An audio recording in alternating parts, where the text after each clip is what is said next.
Assalamualaikum warahmatullahi wabarakatuh. Waalaikumsalam.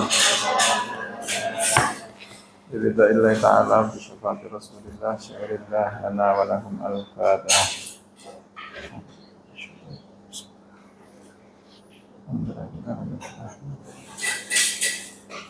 Ya dalam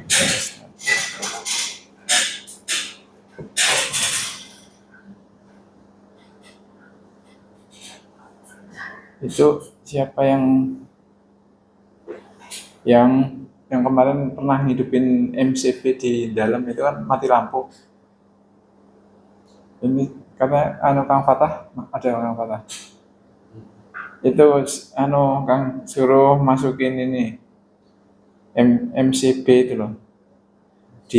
Nyalain MCB. Wahyu ada. Katanya tahu MCB-nya di mana? Yang di dalam. Ya itu tolong dihidupin. Pak, ada yang bawa HP enggak? Fatah bawa HP? Oh enggak, Wahyu juga enggak. Ini coba nih dibaca.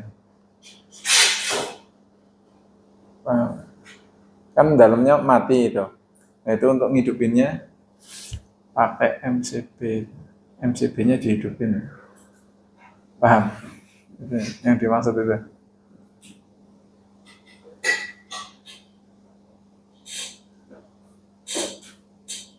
Ya. Kayaknya matikan MCB meteran, terus masukkan ini, tekan enter. Iya, jadi dicoba aja. Ya sama itu.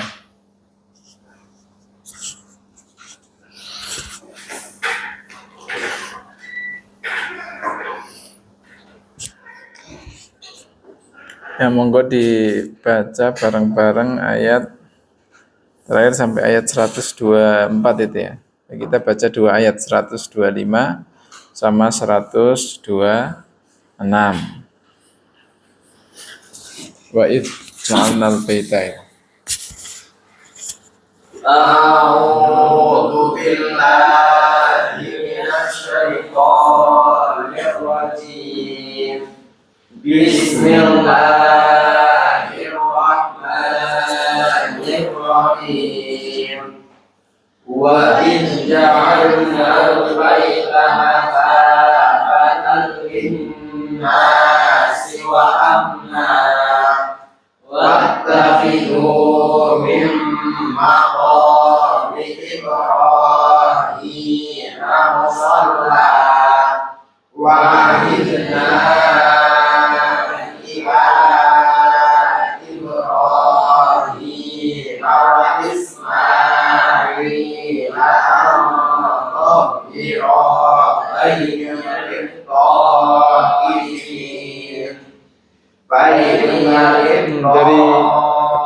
an tahhira bainal qa'imin dari Antohiro ya.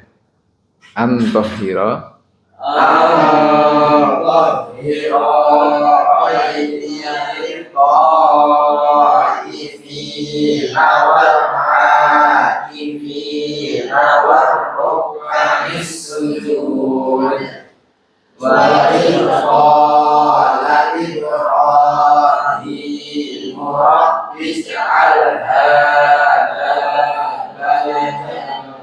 baladan, kalau mau berhenti berarti balada. Atau di situ yang ada yang bawa Quran putus enggak? Wakofnya di mana? Di Aminah enggak? Coba.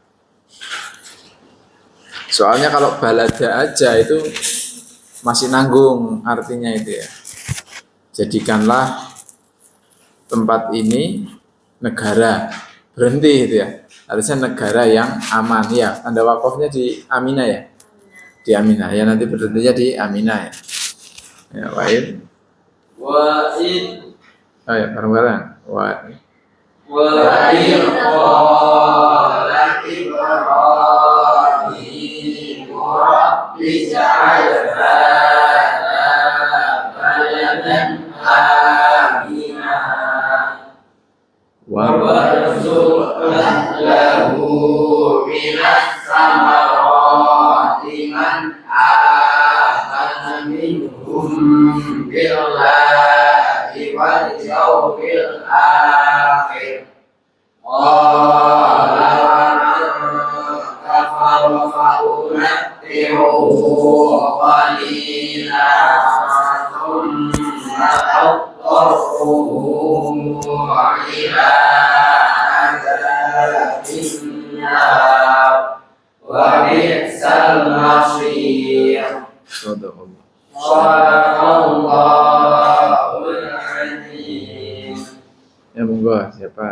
Ya. Yang paling ya, yang senior siapa yang senior? Bismillahirrahmanirrahim. Wa jawala lan alqa nalikane Ilingo. lan elingo nalikane kadiaken sapa ingsun al baita ing Ka'bah utawa panggonan ziarah masabatan ing dadi anggon balik dinasi tumrap Tumraping menuso itu ya kurang. Wamnan lan aman serta Sentoso. Mata itu lan podo Gaweyo. Gaweyo. podo gaweyo sira kabeh min makomi saking makom Ibrahim musallan ingkang dadi panggonan salat wahidna lan wis janji sapa ingsun ila Ibrahim maring Nabi Ibrahim wa Ismail lan Nabi Ismail Udah bisa hidup. Yo yaiku podo nuji Wahidnya wis janji. Oh antahiro apa itu? Nyucik no. yaiku podo no sira loro baita Baitia ing Ka'bah ingsun. Engkak bangsun eta ibina Tumraping wong kang. Tumraping wong kang padha tawaf kabeh ibina lan wong kang padha itikaf kabeh kami lan wong kang padha rukuk kabeh asujudin tur padha sujud. Nah, qala al-musannifu rahimahullahu taala wa nafa'ana bihi wa bi ulumihi fid dharain. Amin. Nah, itu kalau kalian baca Quran sebisa mungkin itu kalian kalau apalagi yang lagi ngafalin itu ya, yang kalian rencananya pengennya ngafalin, apalagi pengen ngatamin itu ya. Nggak harus hatam juga, idealnya kamu punya Quran Kudus itu ya. Karena Quran Kudus itu yang tanda wakofnya paling banyak setahu saya itu ya. Nanti kalau kalian nemu ada yang lebih komplit lagi, nanti saya dikabarin aja itu ya. Jadi Quran itu kan cetakannya banyak itu ya. Ada cetakan Saudi, mungkin ada cetakan di Indonesia pun penerbit Al-Quran itu kan banyak. Tapi kalau yang modelnya tanda wakofnya, jadi ada tanda wakof yang asli dari Arab Saudi, dari Quran Mushaf Utsmani, ada yang tanda wakaf itu tambahan dari mungkin dari ulama itu sendiri gitu ya. Jadi Quran Kudus itu ditambahin lagi banyak tempat yang ada wakofnya.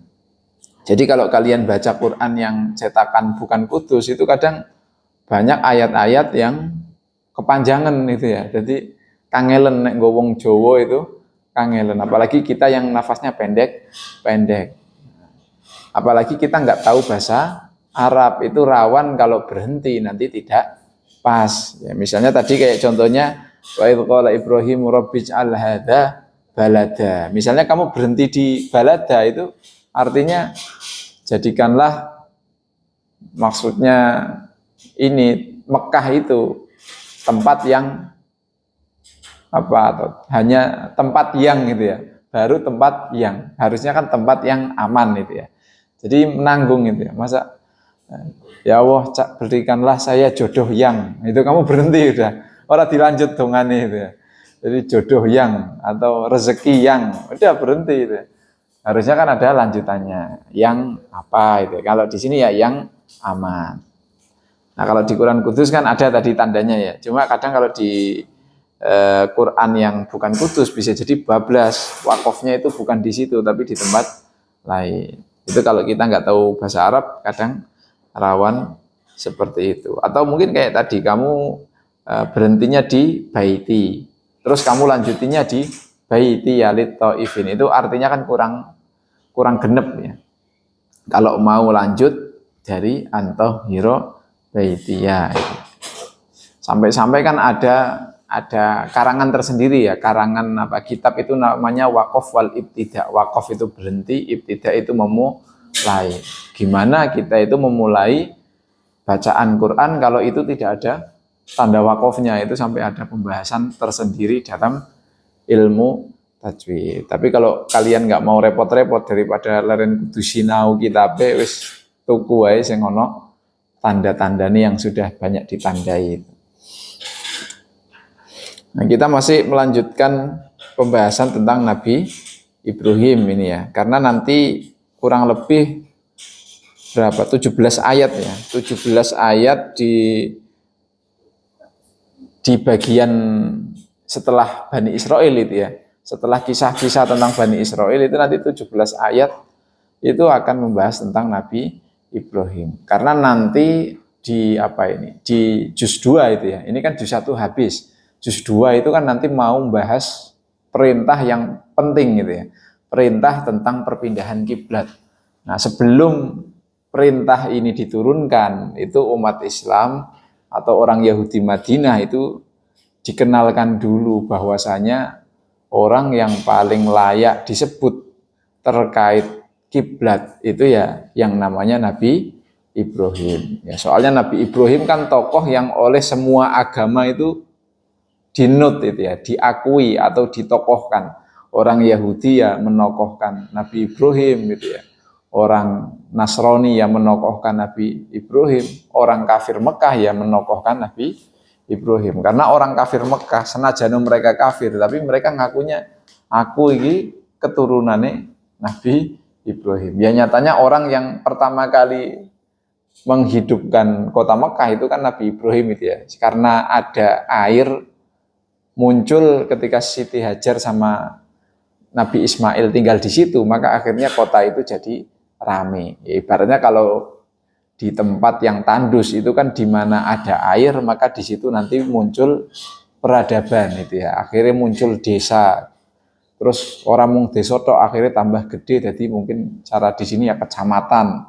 Oh, akhirnya jadi kabupaten gitu ya. Nah, jadi semua orang itu menokohkan Nabi Ibrahim. Maka senajano kabeh ini ya keturunannya Nabi Ibrahim, tapi nyatanya tunggal bapak orang jamin wong itu bisa jadi podo apike gitu ya. Ya makanya kita juga diingatkan harus hati-hati ya, jangan sampai kita itu ora akur karo sedulur gitu ya. Padahal ya bapake podo atau mbahe podo, bisa jadi adik kakak cakar-cakaran gitu ya. Pak Lek Pak D ora akur, ponaan karo Pak Lek tukaran dewe. Ya sama kayak keturunannya Nabi Ibrahim itu ya, orang Yahudi ya nukari wong Islam itu ya, apalagi pas zaman itu ya ketika Kanjeng Nabi itu dimusuhi oleh orang-orang Yahudi atau dimusuhi orang Nasrani atau bahkan dimusuhi sendiri oleh orang kafir Mekah. Nah itu diingatkan kembali itu bahwa Nabi Ibrahim ini sebenarnya ya jadi ibaratnya nenek moyang dari ketiga orang atau ketiga pihak ini ya, pihak Nasrani, pihak Yahudi, pihak kafir Mekah yang semuanya ini didakwai oleh Kanjeng Nabi. Ya kudune gelem nampa Kanjeng Nabi, wong nyatane Kanjeng Nabi itu yang masih melanjutkan estafet kenabian dari Nabi Ibrahim. Nah, di sini diceritakan kalau di ayat 125. Nanti kalau kalian kapanpun ketemu ayat yang awalnya itu wa'idh gitu ya, itu pasti nanti itu di sini artinya uzkuru ya. Uzkuru itu berarti perintah untuk merenungkan itu ya, atau perintah untuk ibaratnya mengingat kembali untuk direnungkan. Makanya biasanya diartikan di sini kalau di kitab yang bahasa Jawa itu ilingo itu ya. Ilingo itu maksudnya kita itu atau orang zaman itu ketika ayat ini turun itu diperintahkan untuk merenungkan kembali kejadian-kejadian yang sudah lewat. Biasanya kan terkait kisah itu ya. Misalnya wa idib yang awal ini ya, wa idib tala Ibrahim, atau terkait Bani Israel itu. Wa id najainakum min ali fir'auna itu ya. Ada waidnya, itu berarti kan ada kisahnya, nanti disuruh untuk merenungkan kembali. Nah, di sini diceritakan itu ya, apa namanya? Bait itu di sini memang diartikan Ka'bah, atau yang dimaksud di sini itu keseluruhan Masjidil Haram ya. Kalau di kita, di lingkungan kita, bait di sini ya maksudnya Baitullah itu ya. Apa musola apa masjid. Tapi kalau bait yang dimaksud di sini itu Ka'bah dan sekelilingnya, atau kalau yang sekarang kita kenal itu dengan Masjidil Haram. Itu Allah itu ibaratnya memang kalau kata sejarah itu ya, tapi sejarah ini kan kalau tentang orang zaman dulu itu kan sulit apa ya, mungkin sumbernya itu enggak bisa akurat banget, karena memang zaman dulu belum ada catatan itu ya, orang itu belum menulis sejarah itu ya. Sejarah cuma dikisahkan lewat lisan. Jadi ketika kalau dicari buktinya ya susah membuktikan, karena nggak ada catatannya itu ya. Karena ini kebanyakan sejarah-sejarah tentang Nabi Ibrahim itu ya sejarah lisan. Yang kebetulan kalau sama Quran, bagi kita yang umat Islam mungkin ya harus percaya karena itu sudah dituliskan oleh Quran itu ya. Tapi kalau bagi orang yang nggak Islam, mereka pasti nyarinya di bukti arkeologisnya mana itu ya. Kalau arkeologis itu kan yang model di apa itu, dikeruk apa, ngeduk tanah nanti nyari bukti-bukti yang terpendam itu ya. Itu kalau orang yang tidak beriman. Tapi kalau kita asal nggak ada bukti, meskipun nggak ada bukti arkeologis, tapi kalau diceritakan Quran ya berarti itu pernah terjadi. Jadi Ka'bah itu kan zaman itu kan hilang itu ya, karena katanya apa, kena banjir itu ya. Jadi dulu pernah dibangun Nabi Adam, atau sebelum Nabi Adam pernah dibangun malaikat itu ya, udah jadi tempat tawafe malaikat, dan dibangun oleh Nabi Adam, terus hilang kena banjir, baru nanti dibangun lagi oleh Nabi Ibrahim itu ya. Maka di sini digambarkan itu ya, yang namanya Ka'bah atau tempat Masjidil Haram itu kan tempat di mana kita itu nanti beribadah itu ya, atau tempat kita itu mengagungkan Gusti Allah.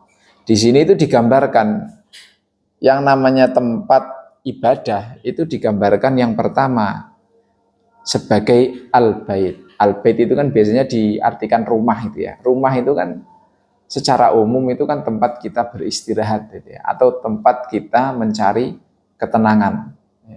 Ibaratnya kita kan hidup antara dua tempat ya, di rumah atau di luar rumah, atau di sini ya kalian kamar sama di luar kamar.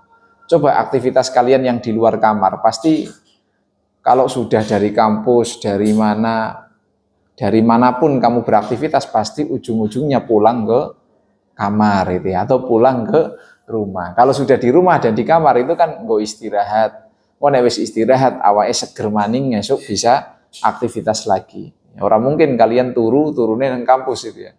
Kalaupun turun nang kampus itu ya paling sedino rong dino karena ada acara. Habis itu ya tetap tempat pulang itu ya di rumah dan di kamar itu ya. Atau secara umum ya tempat peristirahatan kita dari seluruh aktivitas kita sehari-hari. Maka yang namanya tempat ibadah itu digambarkan di sini sebagai bait, itu maksudnya tingkat spiritualitas tertinggi itu ya. Ibaratnya kualitas keimanan kita itu, kalau kualitasnya tinggi itu ditunjukkan dengan kalau kita sudah bisa merasakan ibadah itu sebagai tempat ketenangan, gitu, tempat istirahat. Kamu kalau sudah bisa, pikiranmu itu kalau lagi sumpek terus maca Quran kok iso dadi tenang, nah itu berarti menunjukkan keimananmu itu levelnya sudah level dewa itu ya.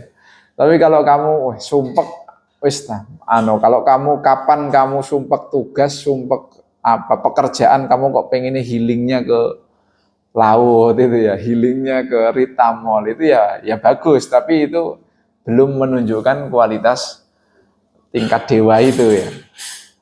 Nah, bait itu maksudnya kayak gitu. Kapan kamu bisa menjadikan masjid itu kok tempat healing kamu itu ya? Bisa mendatangkan ketenangan kalau kamu main ke masjid gitu. Atau kamu ketika beribadah itu bisa memberikan ketenangan. Itu berarti kan menunjukkan orang itu kualitas keimanannya sudah tinggi. Sambat karo Gusti Allah itu wis bisa gawe tenang, itu sebenarnya wis menunjukkan keimanan yang tinggi. Orang sambatnya malah nang medsos itu ya, di live no itu ya. Apa malah gawe acara gibah bersama di live itu ya. Minta apa? Minta dukungan follower. Itu kan biasanya itu ya, artis-artis yang kena masalah keluarga akhirnya dia live, nanti dia akan menceritakan keburukan apa istrinya atau keburukan pasangannya. Dia minta bantuan netizen untuk menyerang itu orang yang menyakiti dia itu ya. Ya ibaratnya itu apa ya? Itu mungkin kalau kita melihat ayat ini itu dia mungkin orientasinya itu belum sebenarnya itu ya. Orientasi yang paling bagus ya kalau kamu bisa menjadikan ibadah itu ibaratnya sebagai tempat istirahat kalian. Maka yang salah satu dicontohkan Nabi itu kan apa? Waja'al apa? Qurratu aini fis sholah itu ya.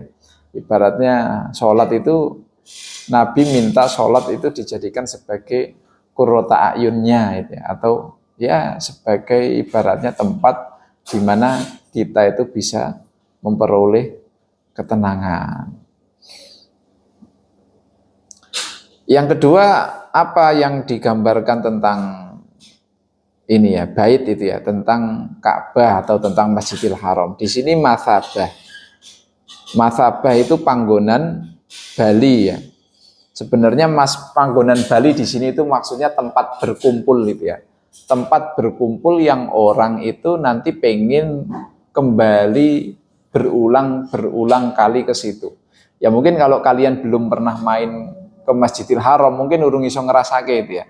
Tapi kalau kamu misalnya nanti umroh gitu ya atau nanti haji, itu pasti kalian itu bisa merasakan kayak kok ibadah di sana kayaknya lebih enak daripada yang ibadah di rumah saya itu ya.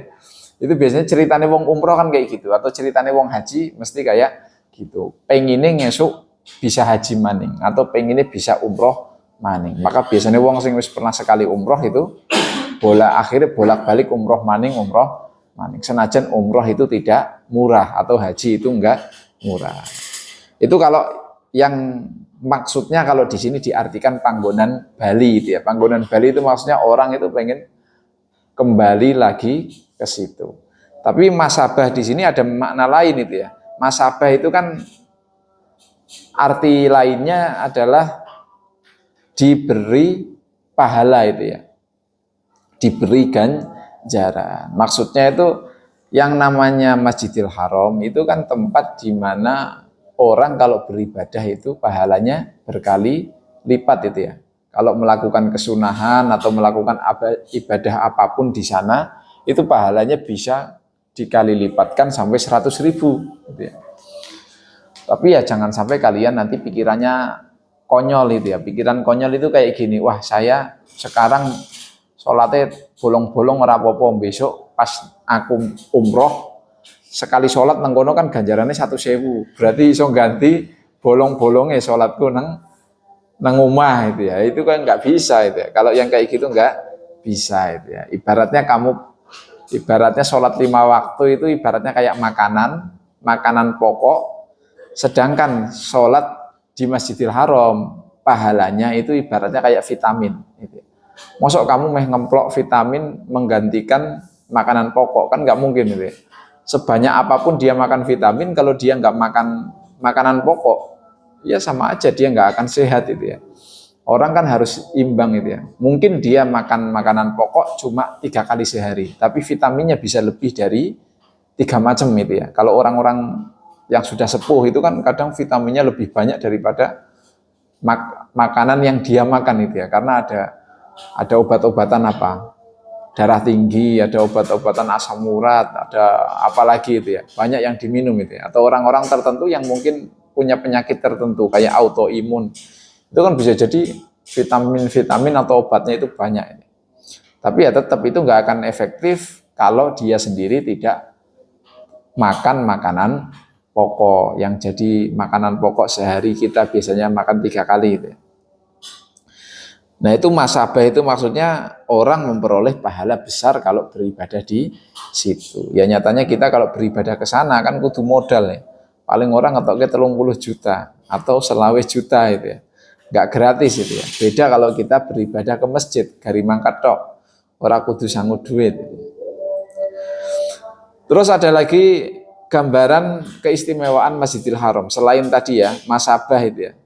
Selain masabah itu ada lagi wa amna dan aman sentosa. Maksudnya gini, kita itu kalau baca Quran itu kan pasti ada, atau di kitab-kitab fikih itu ya, kan orang kalau mau haji atau umroh ke Masjidil Haram itu ya, terutama itu kan ada banyak aturan yang tidak berlaku kalau kita itu di luar Masjidil Haram. Salah satu yang diwajibkan untuk kita lakukan di sana kan ada misalnya ayat itu ya, fala rofatha wala fusuko wala jidal itu ya. Jidal itu kan apa? Debat omongan itu ya. Yang namanya kita berselisih paham itu kan wajar-wajar aja. Kita kalau tidak di Masjidil Haram itu misalnya kita debat sama orang lain. Kamu misalnya ngenyang apa itu? Ngenyang rego itu ya. Kalian belanja di pasar atau mungkin kalian naik taksi yang nggak pakai Gojek gitu ya, nggak pakai Gokar itu ya. Itu kan pasti bisa jadi kamu ngenyang-nyangan itu ya.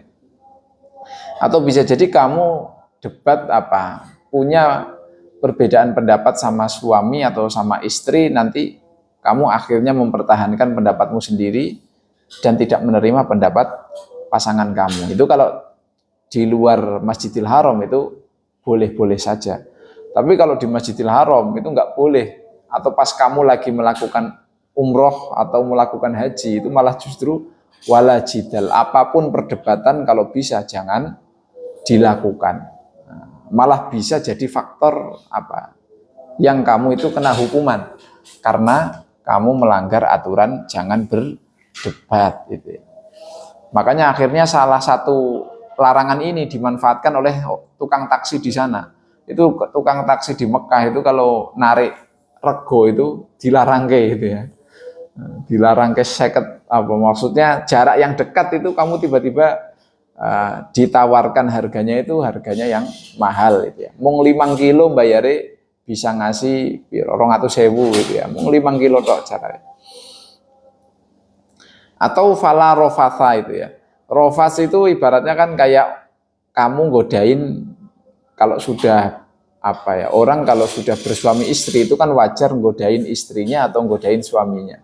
Itu kalau di sini di luar Masjidil Haram boleh-boleh saja, tapi kalau kamu lagi di dalam Masjidil Haram atau kamu lagi umroh atau haji itu malah justru dilarang.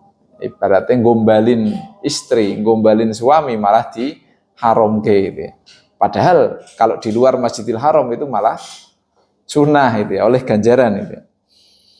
Nah itu maksudnya keamanan di sini itu dulu orang itu nggak mau tahu ya. Orang Arab itu ibaratnya kapan kamu pernah punya salah ke saya pasti akan menuntut balas ke kamu. Ya zaman itu belum ada polisi itu ya. Jadi kalau kamu pernah gebuk saya, besok kalau ketemu ya tak gebuk balik itu ya. Kamu kalau pernah mukul saya atau membunuh anggota keluarga saya, besok kalau ketemu saya, kamu tak balas. Tapi karena ada aturan ini, wa amna itu ya, perintah kalau orang masuk Masjidil Haram itu nggak boleh saling menyakiti, tidak boleh menyakiti orang lain. Maka ketika orang Arab itu nek wis kadung mlebu kawasan tanah haram, itu walaupun orang itu ketemu orang yang pernah membunuh anggota keluarganya, itu nggak bakalan dibales selama berada di lokasi tanah haram gitu ya. Ibaratnya kamu misalnya pernah bunuh anggota keluarga saya, tak golei tahun-tahunan orang ketemu, jebul ketemunya malah nang Masjidil Haram. Itu saya nggak boleh membalas itu ya. Sampai jadi tradisi di sana, nggak boleh yang namanya menumpahkan darah di Masjidil Haram. Ya karena ada perintah dari Allah jangan sampai menyakiti orang lain di Masjidil Haram. Sampai hewan pun nggak boleh dibunuh gitu ya. Maka di Masjidil Haram di sekitar situ banyak burung dara. Kalau kamu pernah lihat status orang di Masjidil Haram itu kan banyak orang ngasih makan burung dara. Itu karena ada aturan tidak boleh menyakiti baik manusia maupun hewan. Itu kerajaan Saudi itu secanggih apapun teknologi yang mereka miliki, itu mereka nggak berani ngusir burung yang ada di Masjidil Haram. Ya wis dijarke apa anane, do nelek nang masjid ya ora diusir gitu ya. Mereka itu ibaratnya mencelok dimanapun, nelek dimanapun itu dibiarkan. Karena ada perintah jangan sampai menyakiti manusia maupun hewan. Atau bahkan tumbuhan pun jangan dicabut gitu ya. Makanya kalau kamu nyabut tumbuhan di sana malah kamu kena dam itu ya, kena hukuman. Hukuman dam itu maksudnya sesuatu yang kamu tebus dengan sedekah wajib itu ya. Bisa dengan memberikan makanan kepada fakir miskin atau nyembelih hewan itu. Kalau nggak mampu membayar makanan atau menyembelih, nanti baru kamu ganti dengan puasa.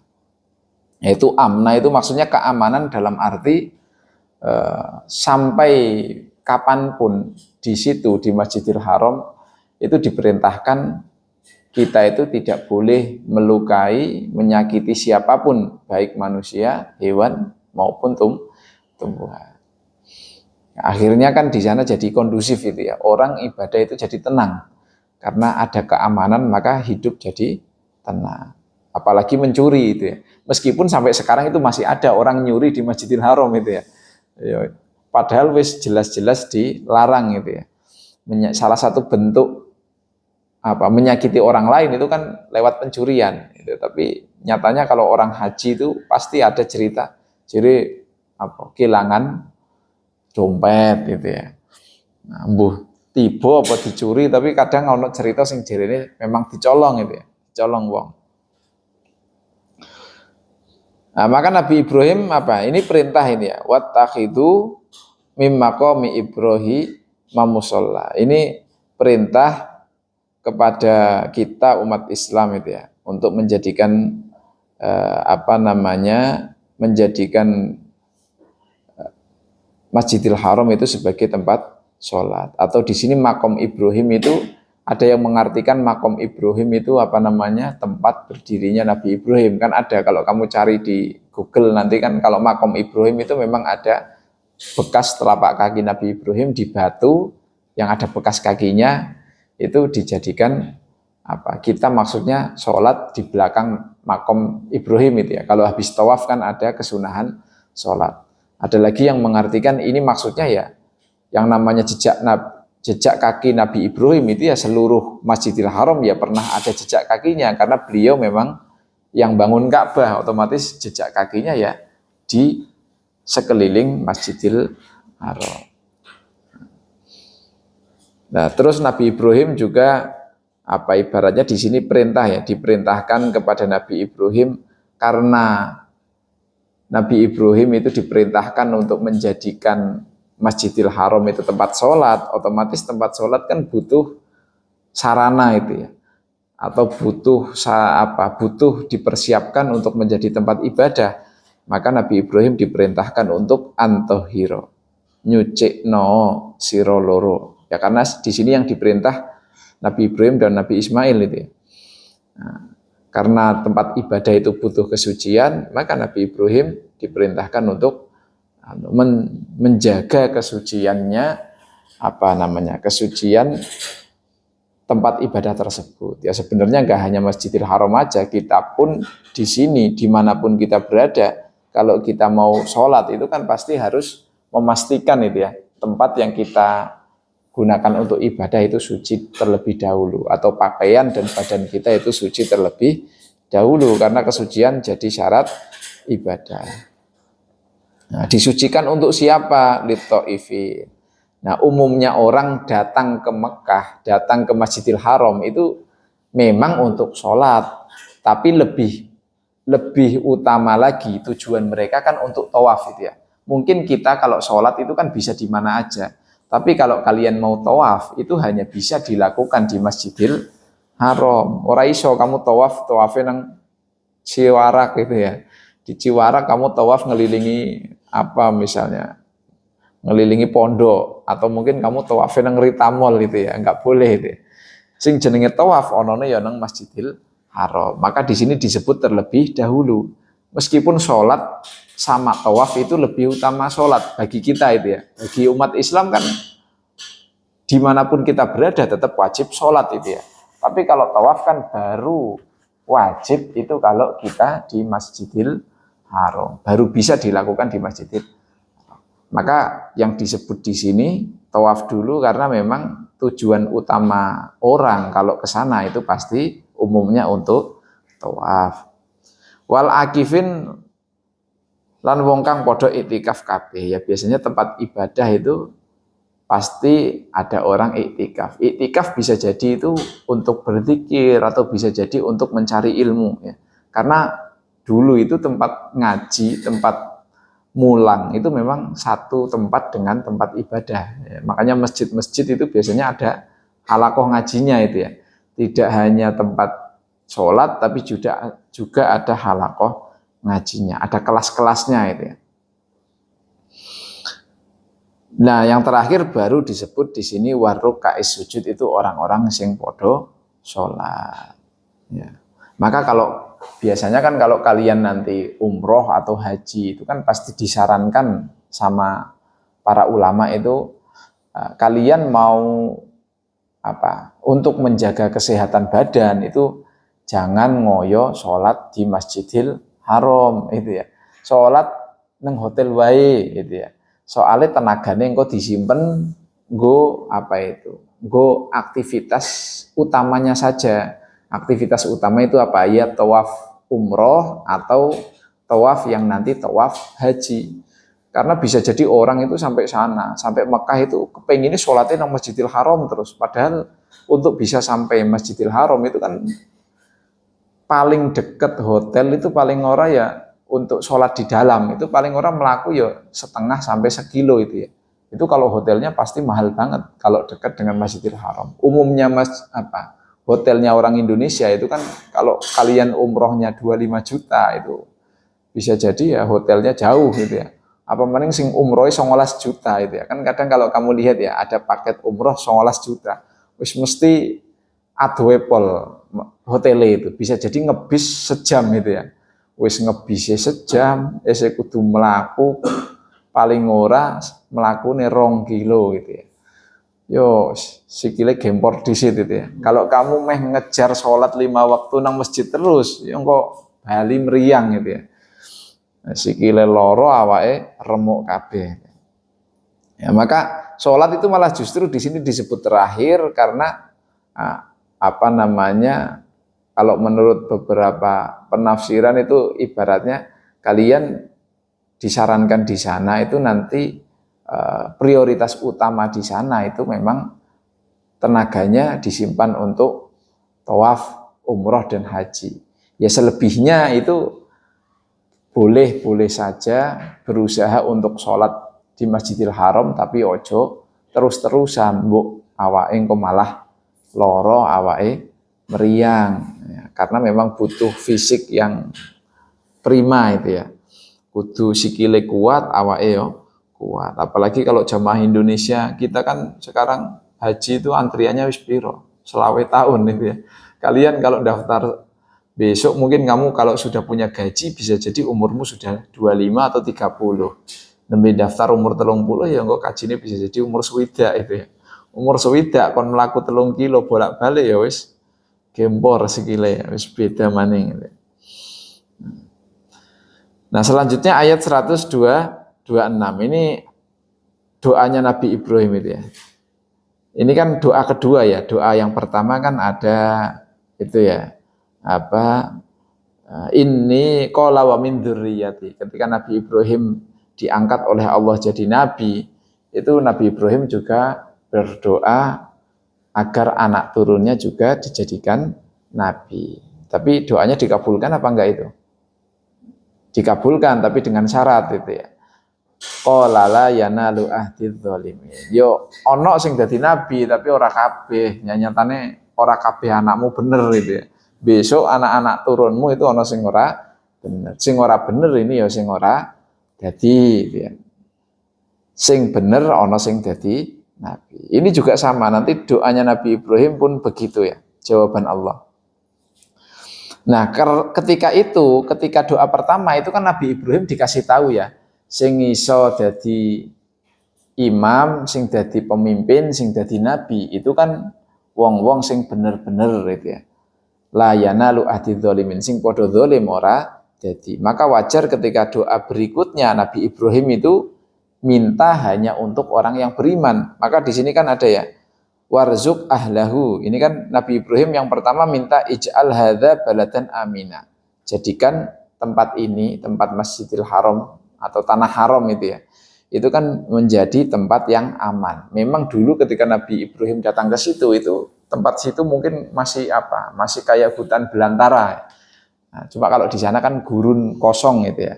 Bisa jadi tempat itu dulu tempat yang tidak aman. Orang bisa jadi di situ dirampok ya, karena tempat sepi, tidak ada peradaban.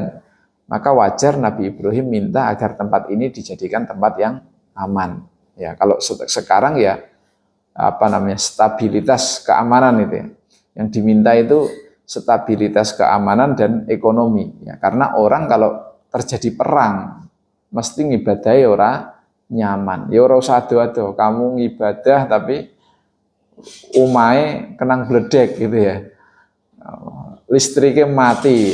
Itu wae meh deres ora kepenak gitu ya. Orang kan untuk bisa fokus melakukan sesuatu itu kan butuh terjamin aman dulu, nanti baru dia bisa fokus melakukan yang lain. Nah, kalau kamu dikejar macan apa kober mikir sholat gitu ya. Dikejar macan apa dikejar kamu lagi dibegal itu ya. Ya ora kober mikir sholat ya. Meskipun kalau dalam kondisi terancam itu ya. Maka keamanan di sini yang diminta pertama oleh Nabi Ibrahim. Ya, karena itu faktor yang bisa menghadirkan orang itu bisa tenang, bisa mikir yang lain. Setelah aman, Nabi Ibrahim minta yang kedua, diberikan kecukupan rezeki. Ya karena orang nek wetenge ngelih, ya ora iso mikir salatnya ora iso tenang gitu ya. Kamu kalau keadaan kondisi lapar, apa maning ngaji, belajar pasti ora tenang. Maka yang kedua setelah aman itu yang diminta adalah kecukupan rezeki itu ya, warzuk ahlahu, dan mugi paring panjenengan rezeki itu ya, ahlahu ing penduduk Mekah tadi. Yang pertama kan ij'al hadza baladan amina, negara kang sentosa, aman sentosa. Warzuk, berikan rezeki ahlahu ing ahline balad ya, penduduk tempat itu, minas samarat saking piro-piro woh-wohan. Nah, di sini man amana minhum. Man ing wong amana kang iman sapa wong minhum saking penduduk Mekah itu ya. Nabi Ibrahim itu menyebut di sini doa ini untuk orang-orang yang beriman. Ya Allah, mugi-mugi sing iman itu diparingi aman, terus diparingi rezeki sing cukup. Karena di ayat sebelumnya Nabi Ibrahim kan ditegur. Ditegurnya itu gini, sing tak wehi, sing iso dadi pemimpin, sing iso dadi nabi ya wong sing bener itu ya. Wong sing bener kan maksudnya wong sing iman itu ya. Maka Nabi Ibrahim itu ya menjaga tata krama, ibaratnya kayak gitu. Karena Gusti Allah sebelumnya mensyaratkan orang itu harus iman, harus bener dulu baru dijadikan pilihan oleh Allah. Maka di sini Nabi Ibrahim hanya menyebut wong-wong sing padha iman tok itu ya. Ya Allah, mugi-mugi sing do iman diparingi aman, dicukupi rezeki ini. Tapi malah justru di sini Gusti Allah malah menambahkan qala waman kafar. Qala ngendika sapa Allah waman utawi wong kafaro kang padha kafir. Kang kafir sapa wong mau. Tapi Gusti Allah malah bilang nek masalah rezeki, masalah keamanan ya ora wong sing iman tok itu ya. Wong kafir ya tak nehi. Ibaratnya Gusti Allah itu tidak membatasi rezeki untuk orang yang beriman saja. Nah, kalau menurut penafsirannya itu begini, yang namanya rezeki itu kan sesuatu yang duniawi itu ya. Kekayaan itu kan sifatnya duniawi. Maka sistem duniawi ini siapapun baik yang iman atau yang enggak iman, kalau mau mengerjakan sesuai sistem duniawi, maka orang itu bisa sugih, bisa kaya itu ya, atau bisa hidup aman itu ya. Siapapun baik yang iman maupun yang tidak iman. Nyatanya kalau kita lihat kan sing sugih ya wong muslim ya ono sing sugih, wong sing kafir ya ono sing sugih. Itu siapapun yang memenuhi kriteria ikhtiar duniawi, berhasil melakukan sekian tuntutan pekerjaan, maka dia bisa kaya. Tapi di sini diingatkan, fa umat ti'uhu qalila. Fa umat ti'uhu mongko iku paring keenaan itu ya. Ingsun ing wong kafir qalilan kelawan sithik. Tsumma attaruhu mongko keri-keri jeblosaken ingsun hu ing wong kafir ila adabinar maring siksa neraka. Lah di sini disifati nikmatnya wong kafir itu qalila. Nah, malah di sini diartikan ya fa ummatiuhu itu ada yang menafsirkan begini. Kalau urusan rezeki itu bisa jadi orang yang beriman itu tidak diberi lebih banyak dari orang kafir, itu malah kayak gitu. Yo nek wong kafir yo berhak menerima rezekiku, bahkan malah tak luwehke. Makanya kalau kalian cari orang-orang terkaya di dunia itu wong Islam itu ya, yang terkaya itu ya. Kan ada siapa? Elon Musk, ada siapa lagi? Bill Gates, apa siapa lagi? Itu kan wong Islam itu ya. Yaitu di sini ada yang menafsirkan itu fa ummatiuhu itu maksudnya nek wong sing ora kafir malah justru tak luwehke. Soalnya kesempatan mereka mendapatkan kesenangan kan cuma di dunia. Beda sama kita. Kita itu orang yang beriman, itu kesempatan kesempatan yang sebenarnya itu malah justru di akhirat. Nang dunia ya sebenarnya kita bisa happy juga kan. Nyatanya kalian yo pengen bakso yo seneng gitu ya. Mangan bakso yo seneng gitu ya. Mangan pizza yo iso seneng gitu ya. Dolan nang Ritamol ya iso seneng gitu ya. Atau scroll Instagram ya iso seneng gitu ya. Kalau sekedar seneng kan kita bisa merasakan itu ya. Tapi kan kadang kesenangan kita itu enggak seberuntung orang-orang yang tidak beriman. Kita mungkin senengnya mau nonton Ferrari, tapi wong kono wis duwe Ferrari itu ya. Kita senengnya mau iso nonton drama Korea itu ya. Cuma nonton film itu. Di saat yang sama orang lain mungkin bisa sampai dolan nang Korea itu. Yaitu maksudnya bisa jadi orang yang tidak beriman itu nikmat dunianya itu dilebihkan karena mereka di akhirat itu. Tapi sebanyak apapun yang mereka nikmati itu kalau dibandingkan dengan apa yang nanti kita peroleh di akhirat itu mereka dapatnya qalil ya, sedikit itu ya. Karena sebanyak apapun nikmat dunia tidak akan bisa mengalahkan nikmat akhirat. Ya, kira-kira kalian terima enggak di dunia ini mobilnya Avanza itu ya. HP paling mentok ya. Samsung sing regane 3 juta, 4 juta. Ora iso tuku sing rego 30 juta itu ya. Atau mungkin gaji paling mentok ya 3 juta, 5 juta itu ya. Ora iso sing gajine ngasih 1 miliar itu ya. Senajan kaya ngono, kita harusnya enggak perlu galau itu ya, enggak perlu susah karena sesusah-susahnya kita di dunia itu enggak ada apa-apanya kalau besok kita di akhirat ya. Maka ada yang mengatakan besok kalau kita di akhirat itu ya, rosado besok kalau kita mati itu ya. Kalau amal kita baik itu ya, kita jadi orang baik itu saat kita mati kan kita dilihatkan itu ya, seberapa banyak pahala yang kita dapat. Itu kita otomatis langsung kelalen segala kesusahan yang kita hadapi di dunia. Ya, mungkin sekarang kamu ngapal ke Quran kangelen itu ya. Wis kuliah, sekolah isih tambah kon ngapal ke. Isih ngono duit jajane sithik itu ya. Isih ngono HP elek itu ya. meh buka WhatsApp wae loadingnya suwe gitu ya. Atau meh ngerjake tugas kudune nganggo laptop ora duwe laptop. Urung maning kok bojone ora sengganteng seayu nang film-film gitu ya.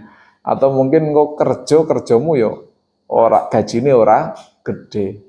Anake yo ora patio manut, misalnya kayak gitu ya. Tonggone yo malah julid kabeh gitu ya. Misalnya ora akur karo tonggone gitu ya.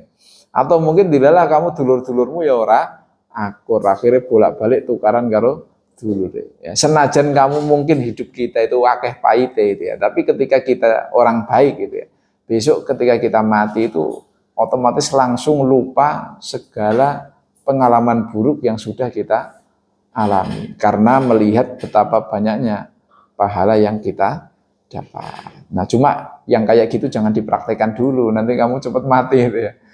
Ada ilmu yang kita tidak perlu mempraktekkan sekarang, yaitu ilmu mati tadi ya. Besok wae nek wis wayahe.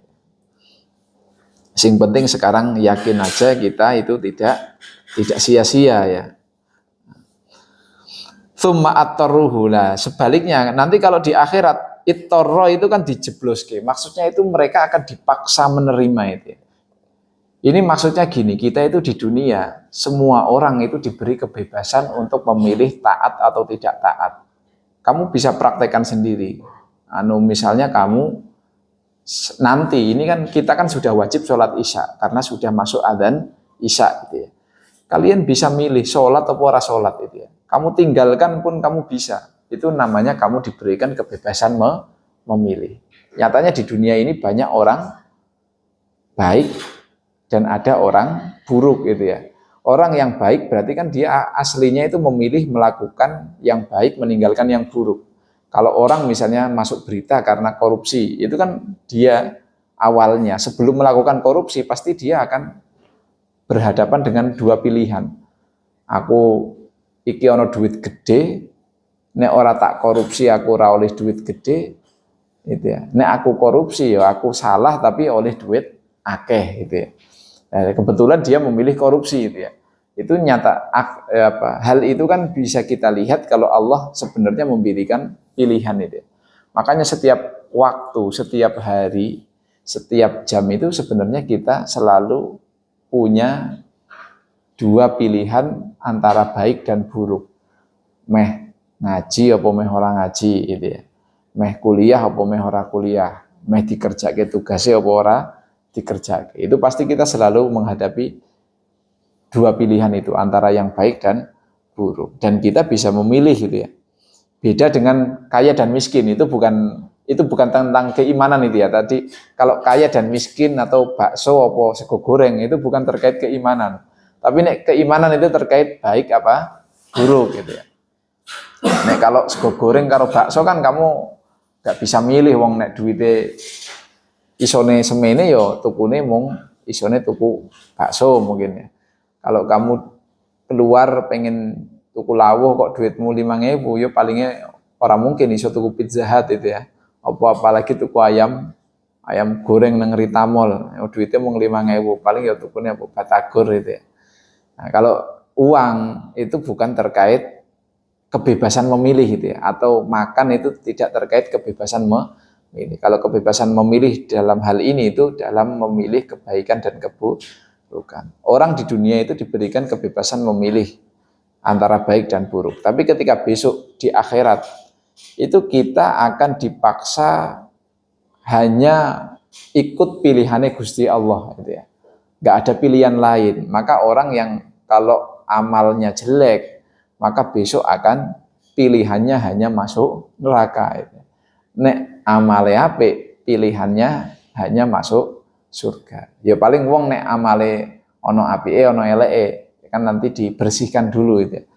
Ya, tapi kan masih ada jalur lain, ada jalur syafaat. Bisa jadi kamu ada jeleknya, tapi karena dapat syafaat ini itu akhirnya dapat diskonan itu ya. Jadi di korting eleke di long itu ya. Jadi bisa masuk jalur VIP, masuk surga. Tapi yang jelas itoro di sini orang mungkin dulu di dunia bisa memiliki kebebasan untuk memilih. Tapi nek wis nang akhirat itu wis ora iso milih mani. Maka di sini pilihane wong sing ora gelem iman tadi ya, waman kafar itu ya, akan dipaksa untuk ila adzabinar, masuk siksa neraka. Dan orang kalau sampai di akhirat kok mlebunin neraka ya wis, hanya dia akan menghadapi apa? Wabisal masir, lan olo banget al masiru opo panggonan bali. Kenapa di sini ibaratnya ini ibaratnya kan kayak bentuk kalimat yang kalimat sayang ya. Kalimat yang sayang itu maksudnya kayak gini. Kok iso ana wong mlebu neraka padahal jalan untuk mlebu surga itu kan pol gampange itu ya. Ibaratnya kalau makanan itu kalau kalian bandingkan makanan halal dan haram itu kan pasti luwih akeh sing halal timbang haram. Bahkan kita mungkin belum merasakan seluruh makanan halal yang ada di dunia itu ya. Paling ya sing pernah tahu ya mung warteg, bakso, sego goreng gitu ya. Sing lain kan masih banyak yang halal itu ya. Pizza Hut kalian udah pernah makan belum? Itu halal apa haram? Ya halal itu ya. Kecuali kalau pengen boikot itu ya. Tapi kan pizza yang lain kan masih ada itu ya. Atau mungkin makanan kalau kamu main ke Turki, ke Mesir atau ke Eropa itu kan masih banyak makanan halal yang mungkin belum kita coba. Kok iso ono wong panganan halal luwih akeh timbang haram malah sing digolek sing haram itu. Atau orang misalnya menikah itu ya. Menikah kalau pengen halal ya menikah itu ya. Nah, dengan menikah kan orang bisa merasakan hal yang sama dengan orang yang kalau sekarang open BO gitu ya. Kok iso-isone ono wong malah justru open BO gitu ya. Nah, kalau zaman atau mungkin minuman itu ya, minuman atau mungkin korupsi itu ya. Untuk orang mendapatkan uang banyak itu kan banyak jalannya. Kok iso malah ono wong milih lewat jalan nyolong gitu ya. Itu ibaratnya apapun yang ingin kita dapatkan di dunia itu kalau dihitung-hitung itu lebih banyak jalan lewat jalan halal daripada lewat haram. Atau kalau kita melakukan kebaikan itu kan hitung-hitungannya lebih gede itu ya. Kamu kalau melakukan dosa itu dosa satu ya dihitung satu. Kamu misalnya nyolong gitu ya. Nyolong 1.000 ya kurang lebih dosanya ya 100.000. Tapi kalau kamu melakukan kebaikan, infak 1.000 itu pasti ganjarannya orang mungkin 1.000 pas. Malah kalau di Quran kan 700 kali lipat ya. Fi kulli sumbulatim mi'atu habbah itu ya. 7 nanti dikali 100. Tapi kan masih dilanjut wallahu yudha'ifu liman yasha. 700 itu hanya kali lipat standar itu ya. Bisa jadi lebih dari 700 itu ya. Kamu infak 1.000 itu bisa ganjarannya bisa berjuta-juta atau mungkin bisa bermiliar-miliar. Tapi kalau kamu nyolong 1.000 ya dosamu 100.000. Ibaratnya kan orang melakukan kebaikan dan keburukan itu pasti ganjaran kebaikan lebih besar daripada hitungan keburukan. Berarti kan untuk masuk surga itu lebih gampang gitu ya daripada masuk neraka. Kok ono wong nang akhirat kok besok mlebu neraka itu kan berarti kebangetan banget. Itu berarti kan amale saking sithike itu ya. Amal apike saking sithike akhirnya wong iku iso mlebu neraka itu ya. Padahal dengan kita minimalis pun ya, salat ping 5 tok itu ya. Cuma 5 sing wajib itu ya. Sing sunah-sunah ora dilakoni ya janjane ya ganjarane wis gede banget itu ya. Atau kalian poso mungkin posonya mung Ramadan tok. Selain kuwi ora pernah poso maning. Itu pun poso Ramadan hitungane wis akeh pol itu ya. Apalagi ono malam Lailatul Qadar itu ya. Lailatul Qadar kan katanya berapa ribu bulan, 1.000 bulan itu ya. 1.000 bulan kan hitungannya wis berapa? 80 tahun lebih itu ya. Bayangkan hanya dari satu malam aja kalau kamu beribadah bisa dapat pahala lebih dari 80 tahun itu ya. Itu kan menunjukkan betapa kebaikan di dunia itu nilai pahalanya sangat besar. Dan ibaratnya kemungkinan kamu masuk surga itu kan sangat besar itu ya. Dibanding dengan kemungkinan kita masuk neraka. Kok ono wong ngasih mati akhiratnya malah mlebu neraka, itu berarti orang itu menunjukkan apa? Menunjukkan sangat sedikitnya amal baik. Nah itu maka di sini kita diingatkan itu ya, diingatkan bahwa jangan sampai kita itu salah dalam mengukur. Wah, saya sudah sregep ngibadah kok uripe sih koyo ngene wae, duit angel itu ya. Apa itu sekolah kok ora lulus misalnya kayak gitu, atau mungkin sekolah kok apa namanya nilainya jelek gitu ya. Ya karena kalau urusan dunia itu kamu memang harus ikhtiar secara duniawi gitu ya. Kalau masalah ganjaran, masalah apa itu? Masalah ganjaran itu kan masalah akhirat gitu ya. Orang bisa jadi amalmu banyak, ganjaranmu gede, tapi bisa jadi uripmu ora lancar nang dunia, itu kan bisa jadi ya. Betapa banyak orang beriman duitnya malah kerjane malah kerja sing ora bergengsi gitu ya. Mbah dadi tani apa tukang becak apa mungkin hanya pedagang kecil-kecilan gitu ya. Atau mungkin kalau sekarang itu yang kayak di Palestina ya. Mereka kok beriman tapi kok malah uripe sengsara, perang gitu ya. Atau malah babak belur ya, kalah karo sing ora Islam. Yaitu karena apa? Cobaan di dunia bukan jaminan itu ya. Bukan jaminan kamu kalau iman terus nanti kamu nggak diberi hidup sengsara itu ya. Hidupmu lempeng-lempeng terus itu nggak jadi jaminan. Malah justru semakin kamu dicoba itu tanda kita sedang diangkat derajat oleh Allah. Hadza wallahu a'lam bishawab. Semoga ada manfaatnya. Hadanallahu wa iyyakum wallahu muwaffiq ila aqwamit thoriq. Wassalamualaikum warahmatullahi wabarakatuh. Waalaikumsalam warahmatullahi